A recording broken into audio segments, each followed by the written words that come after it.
¿Qué tal? ¿Cómo andan? En el video anterior habíamos quedado que la ética culmina con la cuestión de la inmortalidad del alma, porque como sostenía Kant, para sostener la moralidad es necesaria al mismo tiempo postular la inmortalidad. Por lo tanto, por la vía del pensamiento objetivo no puede responderse a la pregunta de la muerte, ya que ante esta pregunta la razón se vuelve dialéctica. No es posible representarse la muerte porque no se la puede experimentar anticipadamente, ya que el ser de mi muerte precisamente es mi dejar de ser. Es decir, la cuestión de la pregunta por la muerte no es algo que se pueda, que uno mediante un pensamiento objetivo lo pueda responder, mediante un pensamiento conceptual, porque justamente el ser de la muerte es mi no ser. Entonces yo no me puedo representar como si me puedo representar un futuro posible, no me puedo representar mi muerte. No puedo pensar objetivamente mi muerte, ya que solo puedo experimentarla en el momento en que realmente es. Por lo tanto, la cuestión de la muerte y la inmortalidad del alma no pertenece a la vía objetiva, sino al pensamiento subjetivo, que es la ética. Al igual que la oración, nuestra relación con la muerte es una acción y no algo que uno pueda conocer o representarse. Es decir, mi conocimiento sobre la inmortalidad del alma y sobre la muerte está en la acción ética. Es inescindible de la acción ética. No, no lo puedo encontrar en un pensamiento conceptual. Pensar la muerte es una acción, ya que en ello reside el desarrollo de la subjetividad, ya que el que actúa se trabaja a sí mismo en él su pensamiento sobre su propia existencia, de modo que piensa lo pensado al realizarlo. Si bien la muerte no puede comprenderse objetivamente, se relaciona ineludiblemente con la vida de todo individuo, ya que la pregunta por la inmortalidad es también la pregunta por la interioridad e intensifica la subjetividad. La conciencia de mi inmortalidad me pertenece solo a mí y solo cuando soy consciente de mi inmortalidad soy absolutamente subjetivo. Esto se debe, reitero, a que la inmortalidad es el interés más apasionado de la subjetividad y su prueba reside justamente en ese interés. De ahí que Heidegger postule que el ser para la muerte sea uno de los existenciarios del ser ahí, del Dasein. Eh, Todos estamos remitidos a la muerte, pero a eso le corresponde a cada uno por el hecho de existir. No es algo que sea general y que se pueda responder eh, por conceptos que se puedan transmitir como se transmiten los conocimientos científicos. En este sentido, consiste en una categoría, es decir, condición de posibilidad para la vida cotidiana. Toda conceptualización que uno se haga de su inmortalidad es dialécticamente dificultada por la autorrelación con la existencia, es decir, porque uno es relación que se relaciona consigo misma a lo largo del tiempo. Como como uno se encuentra en permanente devenir y existe, se encuentra dificultada toda conceptualización de lo que es la muerte. Aquello que es la inmortalidad solo puede ser poseída por lo eterno, desde una perspectiva que esté más allá del tiempo, mientras que su determinación por uno mismo solo puede ser poseída en la indeterminación. Al igual que lo ético en lo histórico universal, la muerte solo puede ser pensada desde una perspectiva más allá del tiempo. Por lo tanto, desde la perspectiva de Dios, a la que solo accede Dios, no el ser humano, porque el ser humano se encuentra en permanente devenir, es un existente y se encuentra en el tiempo. Nunca puede abstraerse plenamente del hecho de existir y por lo tanto nunca puede abstraerse plenamente del tiempo. Esto es fundamental. Toda Por eso todo pensamiento especulativo relativo a las cuestiones existenciales es ilusorio, porque todo pensamiento especulativo se abstrae del hecho de existir, se abstrae de que nosotros vivimos en el tiempo, de que cada uno es tiempo, y por lo tanto es ilusorio. Lo ético es conocimiento esencial. No se trata de un conocimiento objetivo, conceptual y representacional, ya que se refiere a la relación del individuo consigo mismo. Atañe a este conocimiento la salvación eterna, la inmortalidad, la desesperación, la angustia, la culpa, el pecado, etc. Todas estas cuestiones, sin embargo, se resumen en una sola, y es la relación del individuo con Dios. Todas estas la salvación eterna, la inmortalidad del alma, culpa, angustia, desesperación, todas tienen su fuente en la relación del individuo con Dios. Recuérdese que el individuo es una relación consigo mismo y que en esa relación consigo mismo está la relación con Dios. Dios no es la relación de un sujeto con un objeto, sino que está en la relación del individuo consigo mismo.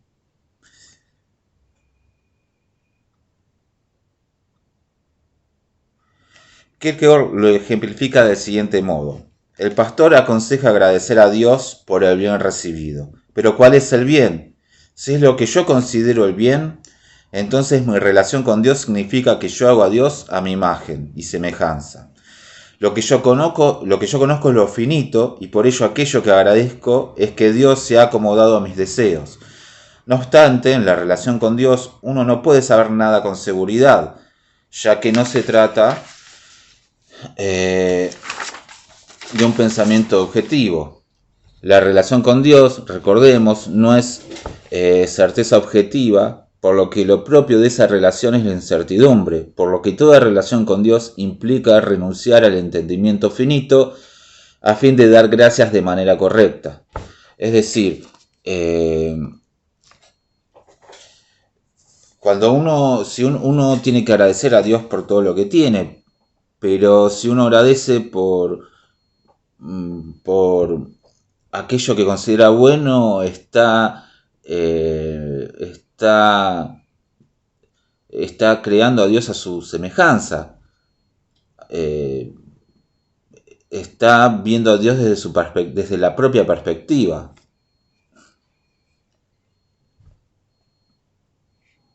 Por lo tanto, para agradecer a Dios es necesario la renuncia al entendimiento, porque el entendimiento siempre es finito.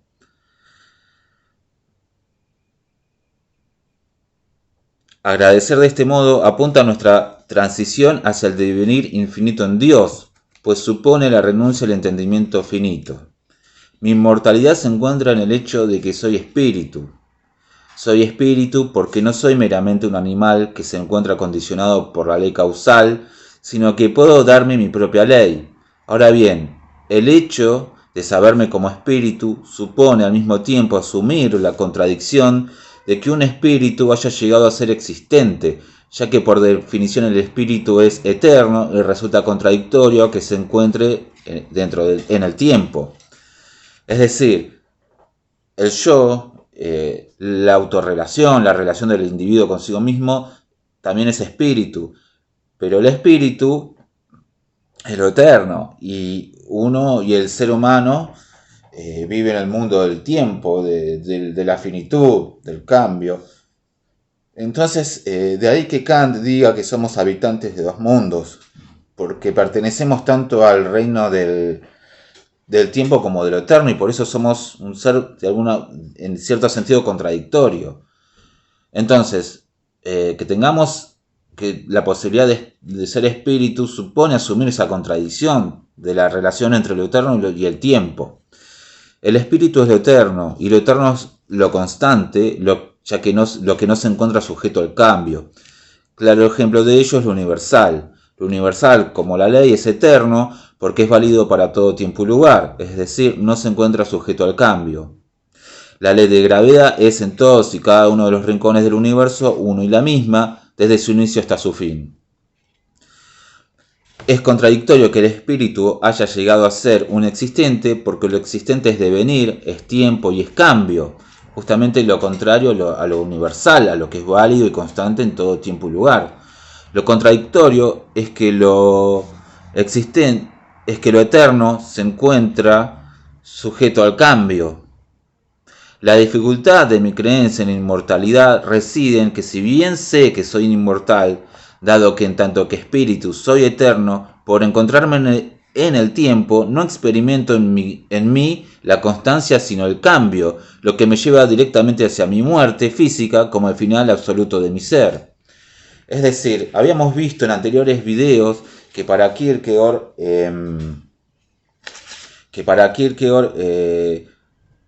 la cuestión de la inmortalidad del alma se me presenta como algo, como una verdad, lo intuyo como una verdad, pero el hecho de saber que voy a morir y por el hecho de estar en el tiempo y de estar sujeto al cambio, me hace dudar de esa verdad que yo intuyo, que yo de alguna manera sé. Y de ahí a esta dificultada la creencia en la inmortalidad del alma, de ahí está dificultada y por esa razón se encuentra imposibilitada toda concepción objetiva, toda reflexión objetiva o pensamiento objetivo acerca de la inmortalidad del alma. Mi propio ser es una contradicción y de ahí también que mi propio ser es una paradoja porque soy eterno y tiempo a la vez, y por ello la paradoja no consiste en un momento transitorio para lo religioso, sino esencial. Somos seres contradictorios, porque habitantes de dos mundos, lo eterno y el tiempo. La relación entre lo eterno y el tiempo es una paradoja.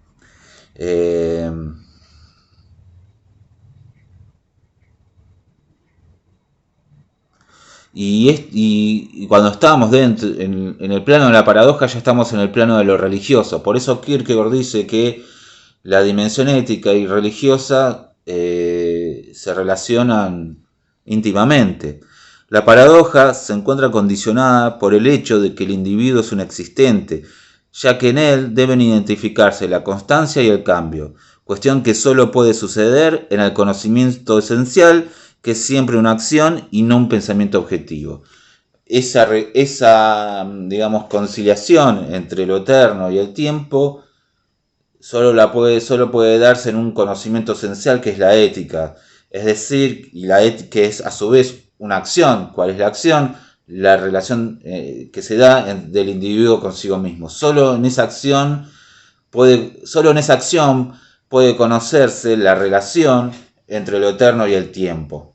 Porque como habíamos visto, la ética es un saber, pero que además es una acción. Por lo tanto, solo en la acción ética podemos relacionar tiempo y eternidad.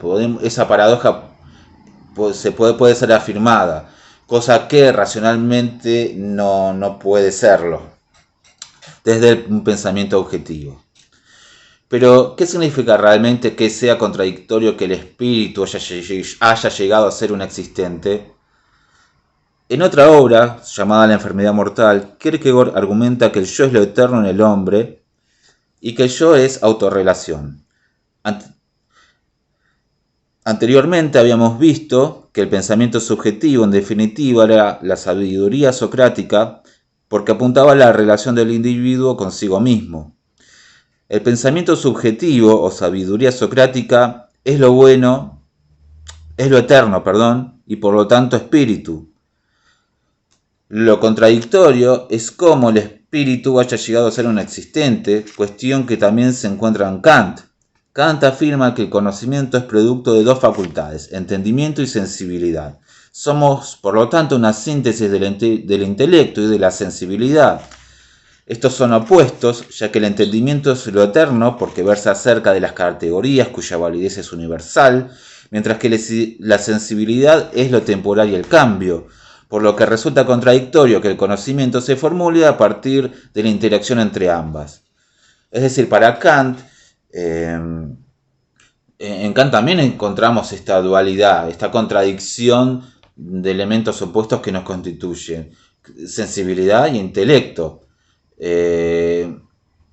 Kant hablaba de que con él se reconciliaba racionalismo y empirismo, por eso siempre sintetiza siempre estos dos opuestos.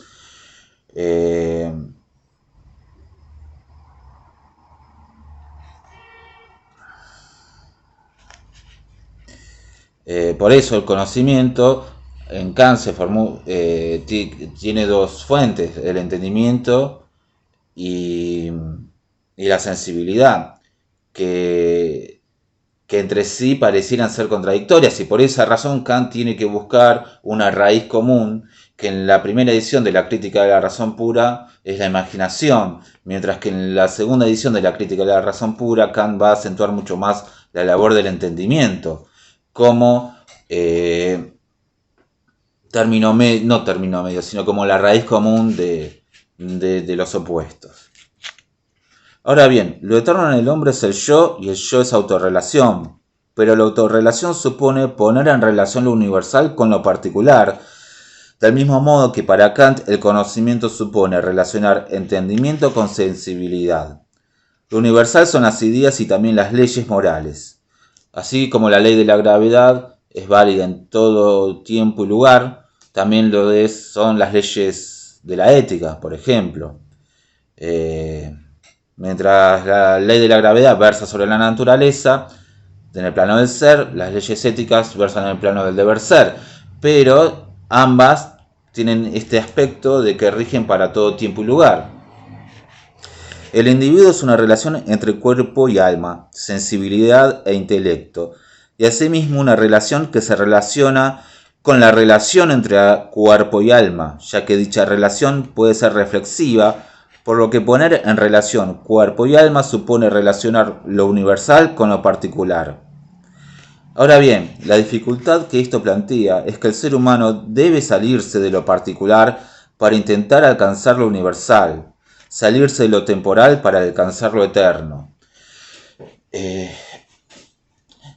ser humano es una relación de cuerpo y alma, sensibilidad e intelecto, pero a su vez debe poner en relación esta relación de cuerpo y alma, porque la relación simple de cuerpo y alma es también la que tiene, por ejemplo, el animal, porque en los animales también hay entendimiento. La cuestión está en que en el ser humano puede relacionar reflexivamente la relación entre alma y cuerpo, que es la ética, o sea, la relación entre las normas, leyes morales y la acción.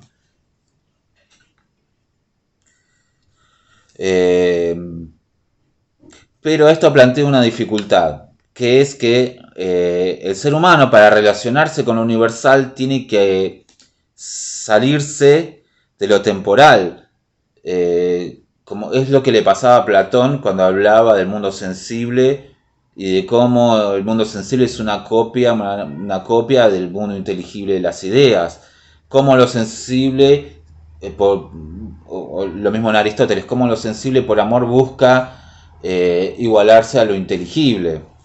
Y para eso tiene que justamente renunciar a su ser sensible, que es accidental, temporal e imperfecto. Si yo quiero obrar éticamente, tengo que abstraerme de mis circunstancias para alcanzar lo universal, que es ese trasmundo de las ideas platónicas y de las leyes morales. Lo eterno se encuentra fuera del tiempo. Para Platón, el mundo sensible es una mala copia de las ideas, por lo que relacionarse con las ideas supone una ascesis, es decir, descontaminarse de todo sesgo de sensibilidad.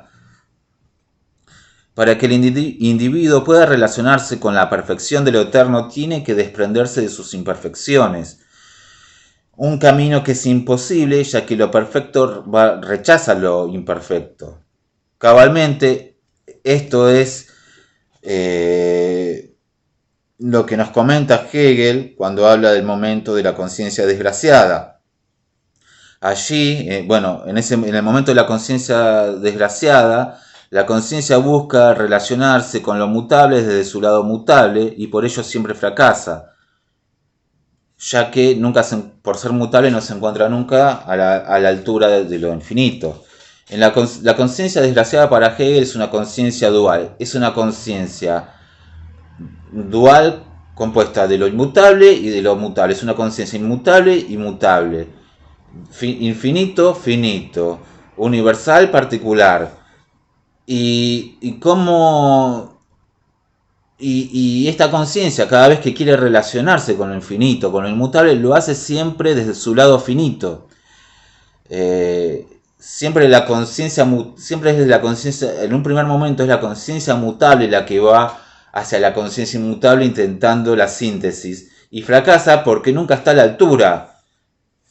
Esto a su vez supone el juicio de lo inmutable respecto de lo mutable, de lo infinito respecto de lo finito. Para Platón, la perfección de las ideas no quiere compartir su perfección con lo que viene de abajo, con lo sensible. El mundo sensible, por amor, se ve impulsado a alcanzar lo inteligible, las ideas, pero las ideas no quieren compartir su perfección con algo inferior como es el mundo sensible, como es la conciencia mutable. Por eso esta conciencia es conciencia desgraciada, porque siempre se mantiene en esa dualidad. De ahí también que lo inmutable, que es lo eterno, lo infinito, etc., siempre juzgue a lo mutable, que es lo finito, el tiempo, etc. Y de ahí que, en definitiva, el ser humano siempre sea culpable frente a lo infinito, no por alguna falta que haya cometido, sino porque en virtud de su finitud nunca estará a la altura de lo eterno. En esto reside asimismo el origen de toda concepción del pecado. El pecado en última instancia se remite a esto, a esa distancia infranqueable entre la finitud y la infinitud. Por más esfuerzos que haga la finitud en alcanzar la infinitud, nunca podrá realizarlo. Bueno, ahora vamos a pasar al capítulo segundo de esta sección, que se llama La verdad subjetiva. Aquí Kierkegaard inicia el capítulo hablando del empirismo y del idealismo y el criterio de verdad que ambos manejan. Para el empirista, la verdad consiste en la adecuación del pensamiento al ser. Para el idealista, la verdad consiste en la adecuación del ser al pensamiento. Sin embargo, empirismo e idealismo postulan lo verdadero a partir de la relación sujeto-objeto, pensamiento y ser, por lo que dejan de lado el espíritu humano en pos del pensamiento objetivo. Cuando se pregunta objetivamente por la verdad, se reflexiona objetivamente sobre la verdad, por lo que no se reflexiona sobre la relación del individuo consigo mismo, sino que la verdad es algo objetivo con lo que el individuo tiene que relacionarse. O sea, desde el pensamiento objetivo tenemos el empirismo y el idealismo, y para uno siempre se trata de cómo el sujeto se relaciona con el objeto o cómo el pensamiento se relaciona con el ser.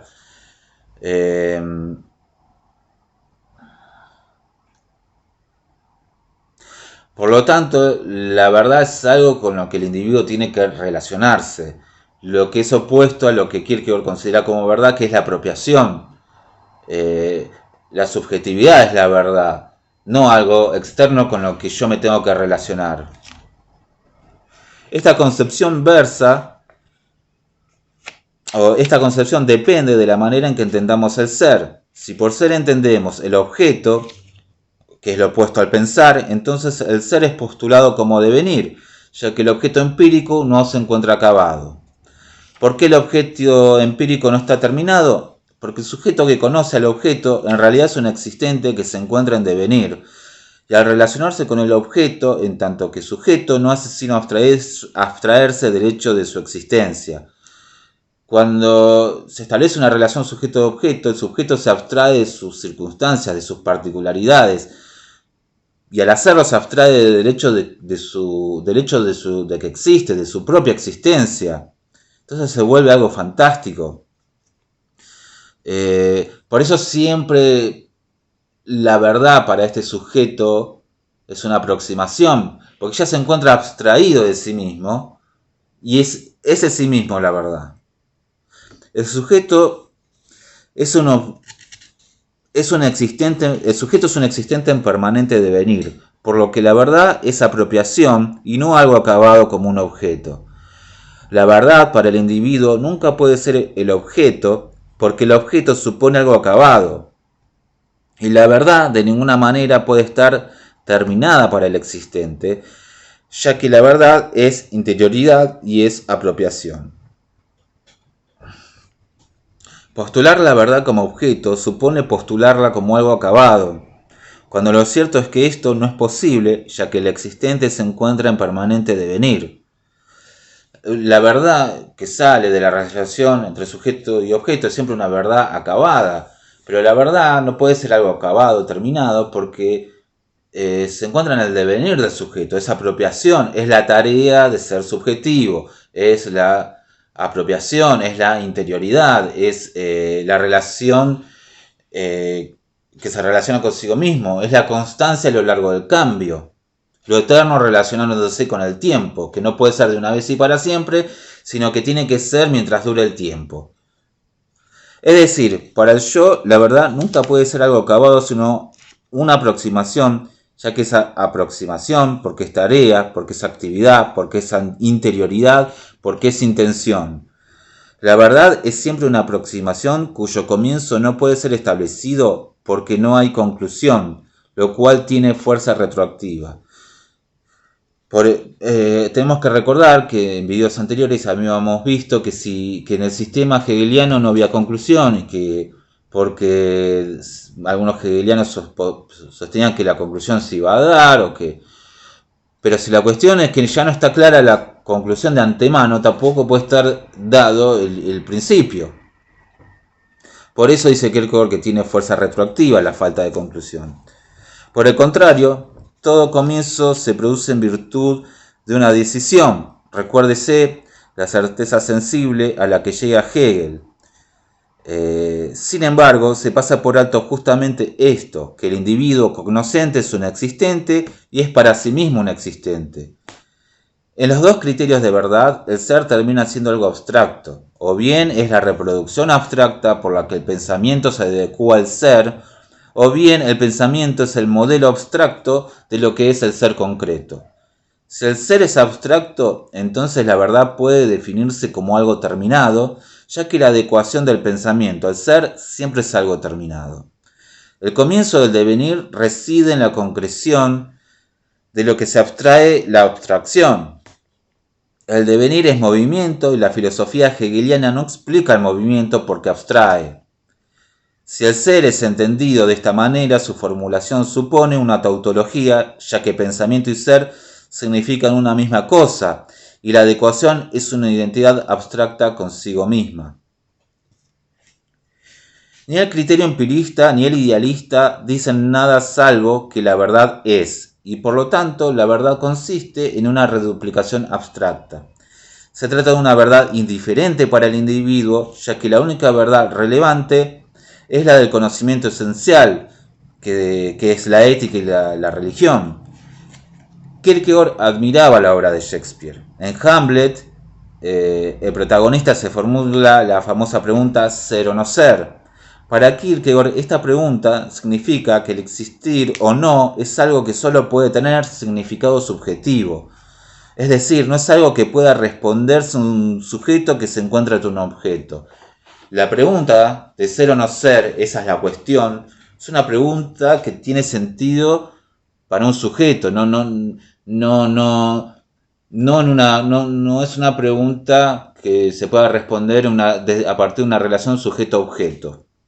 No se trata de ese tipo de pregunta. En Así habló Zaratustra, le preguntan, cuando Zaratustra va al pueblo, le hacen este tipo de preguntas, esperando de Zaratustra una respuesta similar a una respuesta científica, cuando le preguntan qué es felicidad, qué es amor.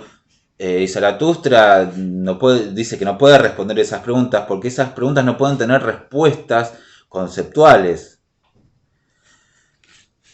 Como ser y no ser tampoco puede tener una respuesta conceptual. De ahí que la verdad objetiva sea indiferente para el individuo. Si tuviese una respuesta conceptual, es decir, objetiva, sería indiferente para el individuo. Hablar sobre la inmortalidad en general en nada no me va a aportar, no me podría aportar en nada sobre mi propia pregunta sobre mi inmortalidad. Por ello, para todo individuo, la pregunta por la verdad sigue vigente. El que pregunta por la verdad quiere existir en la verdad y no ser un fantasma que se abstrae de su propio devenir. Cuando uno se pregunta por la verdad, se le abren dos caminos, el subjetivo y el objetivo, es decir, el de lo concreto y el de lo abstracto. Para la reflexión objetiva, la verdad es un objeto ya que se prescinde del sujeto, mientras que para la reflexión subjetiva, la verdad es apropiación. El camino del abstracto supone tanto el criterio empirista como el idealista, y por lo tanto entablar una relación de sujeto a objeto. La cuestión es que resulta imposible acceder a este estado, ya que al existir uno se encuentra en devenir y no puede ser un sujeto para un objeto, ya que ello supone precisamente abstraerse de su propia existencia. Ponerse como sujeto para un objeto, bueno, dice Kierkegaard que es imposible porque supone abstraerse y por lo tanto negar el hecho de nuestra propia existencia, que el hecho de que nuestra propia existencia supone que estamos en constante devenir, porque estamos en el tiempo. Por encontrarse en devenir, uno no puede abstraerse de sí mismo y pensarse como un sujeto que se encuentra frente a un objeto, ni mucho menos desinteresarse de sí mismo cuando se pregunta por una verdad relativa a la existencia. Todas las preguntas existenciales no tienen respuestas conceptuales y objetivas. La mediación hegeliana es el movimiento que va del sujeto al objeto y viceversa, pero no es de ninguna ayuda, ya que uno no es sujeto frente a un objeto. Uno es un existente, y la verdad es siempre interioridad y apropiación. El objeto que se le presenta al sujeto es un ser abstracto y concluido. Y la verdad no es algo que es concluido, porque la verdad no es un resultado, la verdad es apropiación, la verdad es tarea. Por encontrarse en devenir, el individuo no puede seguir la reflexión objetiva y subjetiva a la vez. La única vía válida es aquella que acentúa el hecho de existir. El pensamiento objetivo hace del individuo algo contingente y de la existencia algo indiferente. Y por esa razón llega a una verdad que es también indiferente. Conduce a saberes como la matemática, la historia universal, la biología, las ciencias, etc., que no se relacionan con el interés del individuo, que no se relacionan con el interés existencial del individuo. Sí puede tener un interés, un interés científico, pero no las preguntas que se hace existencialmente el individuo, como acerca de la inmortalidad del alma, acerca de la salvación eterna, que se relaciona también con la angustia, la culpa, la desesperación, el sufrimiento humano.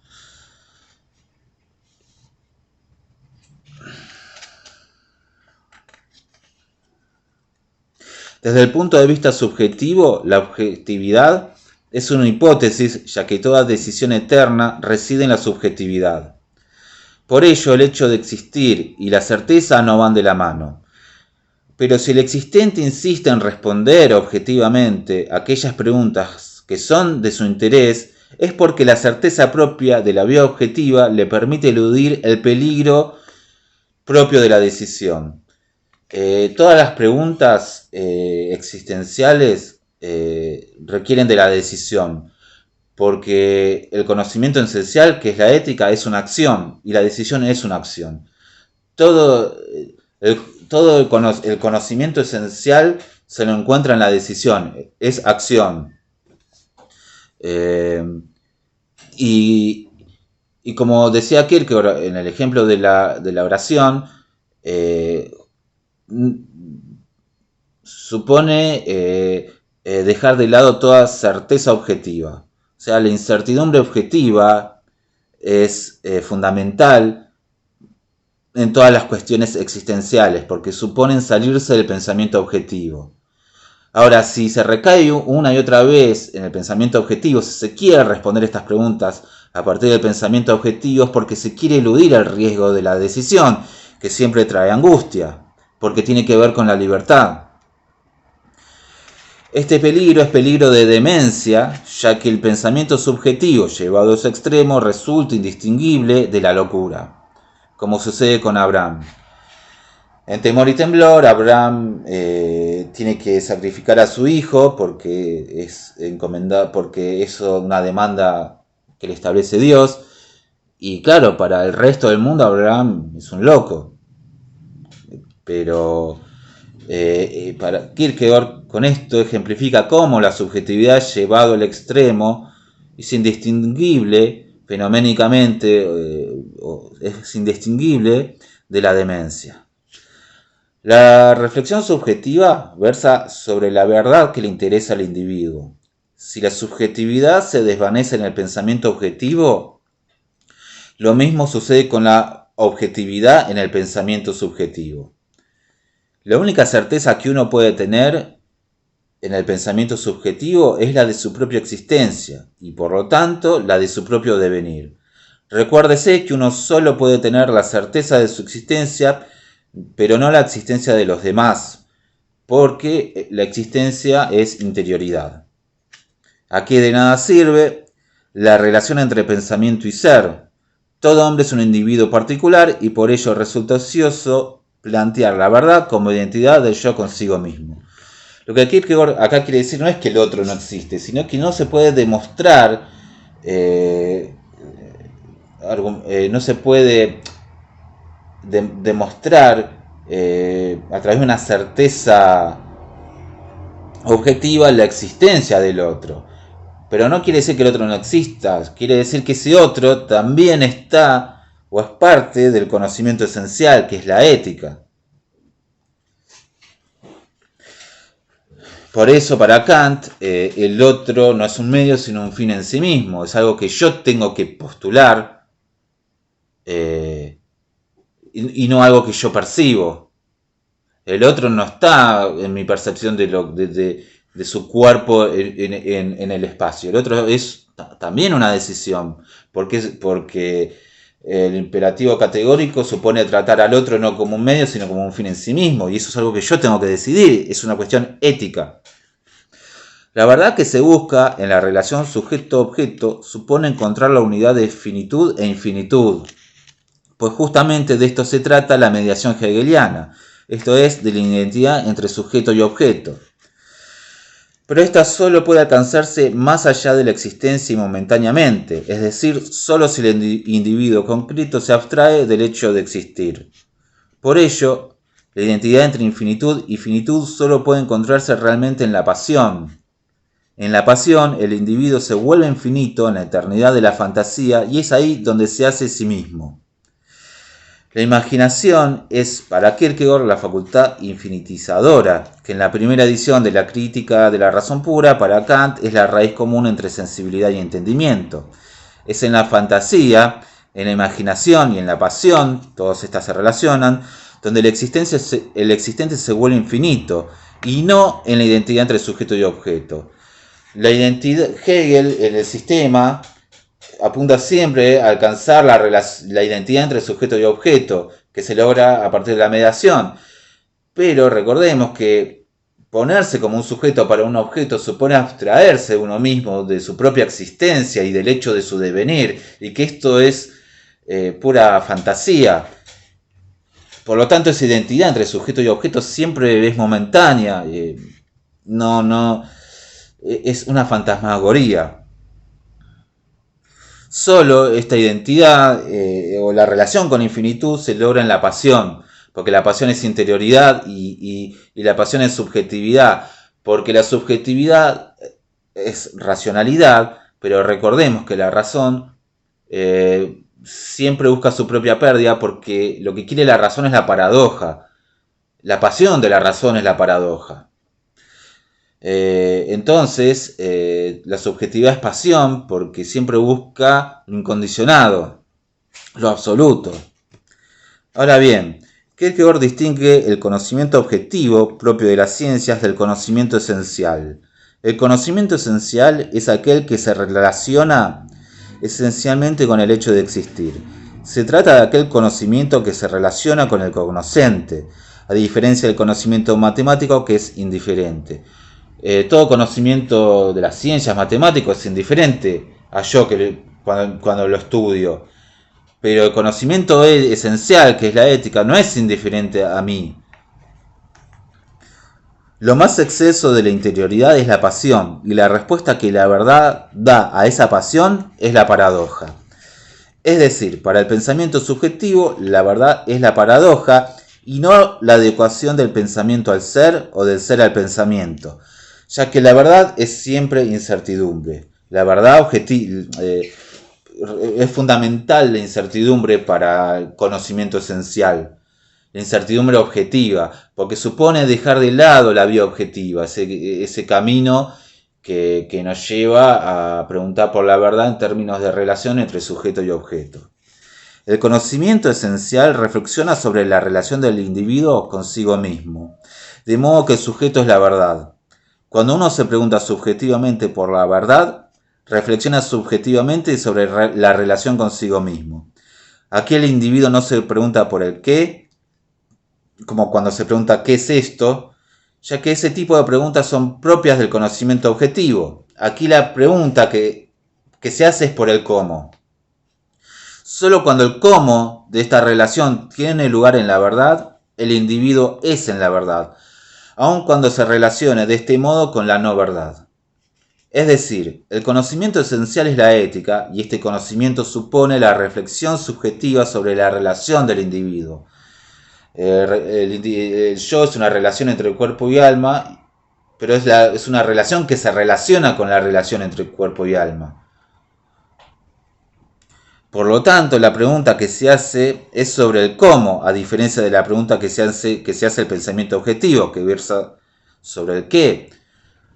O sea, un individuo es tanto pensador objetivo y subjetivo a la vez. Puede buscar responder a las preguntas existenciales desde su pensador objetivo, que es ahí cuando cae en una fantasmagoría. Cuando lo hace desde el pensamiento subjetivo, la pregunta que se hace es por el cómo, porque el pensamiento subjetivo versa sobre la relación del individuo consigo mismo. ¿Cómo yo me relaciono conmigo mismo? Recordemos que para Kant 3 preguntas definen lo humano: ¿qué puedo conocer? ¿Qué debo hacer? ¿Y qué puedo esperar? En la pregunta sobre lo que puedo conocer, la verdad es la relación sujeto-objeto y uno se pregunta por el qué es algo. En la pregunta sobre lo que debo hacer, la verdad es la interioridad y se trata de un cómo y no de un qué, es decir, del modo en que el sujeto se relaciona consigo mismo. Preguntarse sobre lo que se debe hacer es preguntarse cómo se debe actuar y por lo tanto consiste en obrar de acuerdo al imperativo categórico. Este conocimiento se trata de un saber al mismo tiempo que de un hacer, a diferencia del conocimiento objetivo como el matemático. Reflexionar sobre la muerte, la plegaria, la oración, la angustia, la vida eterna, la salvación, la desesperación, no son actos de conocimiento ni pueden tener una respuesta conceptual, sino que consisten en acciones, ya que se relacionan con el interés último del individuo. No son actos de conocimiento en el sentido del conocimiento objetivo de la ciencia, pero sí son actos sí suponen cognoscibilidad, solo que la cognoscibilidad es una y la misma con la acción, con el hacer. Objetivamente se acentúa lo que se dice, subjetivamente cómo se dice. De este modo, lo que es verdad puede no serlo en virtud de quien lo dice, ya que depende de la manera en que el individuo se relaciona consigo mismo. Este cómo no se refiere a la modulación o a la compostura del que enuncia, sino a la relación de quien lo dice con lo dicho en su existencia misma.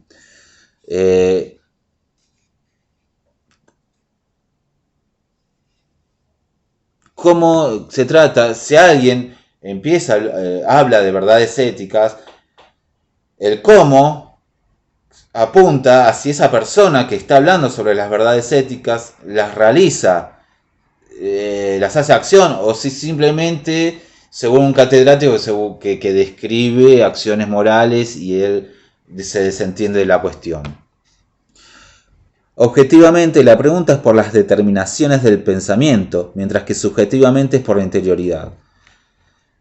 En su grado más alto, el cómo es la pasión de lo infinito, y esta pasión de lo infinito es la verdad, porque la verdad es paradoja y la pasión de la razón es la paradoja.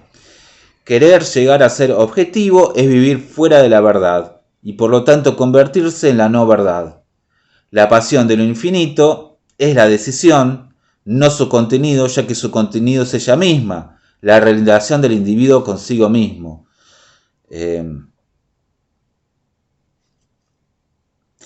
Al respecto, Kierkegaard pone otra vez otro ejemplo sobre el conocimiento de Dios. Si se busca conocer a Dios desde la perspectiva del pensamiento objetivo, el sujeto tratará de representarse a Dios de la manera más fidedigna posible, hasta tener la certeza absoluta de que su representación sea la más adecuada. Desde la perspectiva del pensamiento subjetivo, la relación consigo mismo es al mismo tiempo la relación con Dios, y por lo tanto no se encuentra mediada por ninguna representación. El pensador objetivo tratará de traer adelante a Dios objetivamente, lo que no podrá lograr nunca, ya que Dios es sujeto y solo se manifiesta y la subjetividad solo se manifiesta en la interioridad. Dios es sujeto y se manifiesta solo en la interioridad. Si yo busco a Dios desde el pensamiento objetivo, estoy concibiendo a Dios como objeto, y Dios no es objeto sino un sujeto. Lo mismo que en la ética kantiana. Para Kant, el otro es un fin en sí mismo, en un medio. Pero si es un fin en sí mismo, yo solo puedo encontrar al otro como fin en sí mismo en mi acción moral, no en mi acción cognoscitiva. En mi percepción de mi entorno, donde me encuentro, por ejemplo, en la calle con el otro, yo veo al otro como... yo percibo al otro, lo veo que está caminando con determinada ropa, pero siempre como en términos de objeto. El otro se me aparece como sujeto solamente en mi acción ética. Porque el otro como sujeto es algo que primero tengo que decidir yo. Yo tengo que tratar al otro no como un medio, sino como un fin en sí mismo. Entonces siempre el otro, siempre el sujeto se manifiesta en la interioridad. No es un objeto para un sujeto. Heidegger en Ser y Tiempo dirá que el ser para los ojos es el objeto que oblitera la pregunta por el ser. Bueno, toda esta cuestión del pensador objetivo es lo que después Heidegger va a decir, el ser ante los ojos, que oblitera todo ese conocimiento esencial en el cual se manifiesta el ser, que para Kierkegaard es Dios, para Heidegger es el ser, pero se manifiesta en el conocimiento esencial, no con el saber propio de las ciencias. El pensador subjetivo comprende la imposibilidad de representarse a Dios y la desesperación que ello apareja, porque esta contradicción dialéctica lo lleva a ello. Dios llega a ser, en un postulado de la razón práctica, en la ética kantiana, porque este es el único modo en que puede el individuo relacionarse con él cuando la contradicción dialéctica lo lleva a desesperar, ya que la desesperación es tomada por la fe para comprender a Dios. Dios no se trata de un postulado, sino que es el existente el que tiene la necesidad de postular a Dios. En ese instante tiene a Dios no en una representación, sino por la pasión infinita de la interioridad. Dios no se lo encuentra en la representación, en el pensamiento conceptual, sino en la pasión infinita de la interioridad, porque Dios es subjetividad y por lo tanto solo se manifiesta en la interioridad, que es subjetividad. Así, hay más verdad en aquel que pone la pasión de la infinitud en la incertidumbre que en aquel que busca objetivamente la verdad, pues este último solo se aproxima.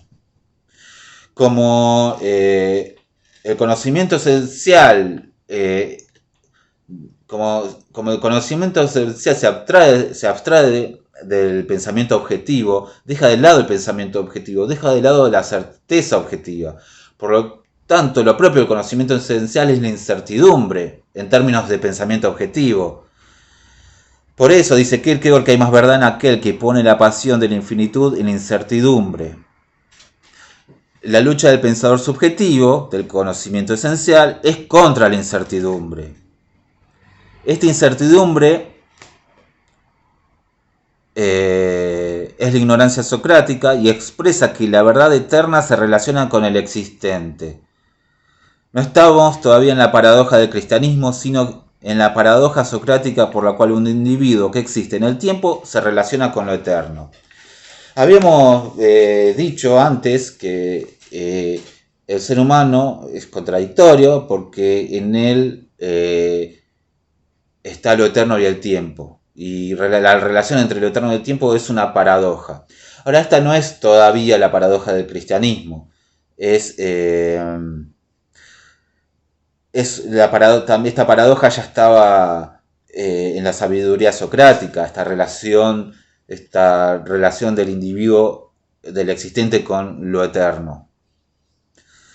Esto supone que lo eterno en sí mismo no es una paradoja. Es una paradoja cuando se relaciona con el existente, con el tiempo, con el ser humano. O sea, lo paradójico aquí se da cuando el ser humano quiere relacionarse con lo eterno. Bueno, esto es todo por ahora. Vamos a continuar en el próximo video. Que estén bien.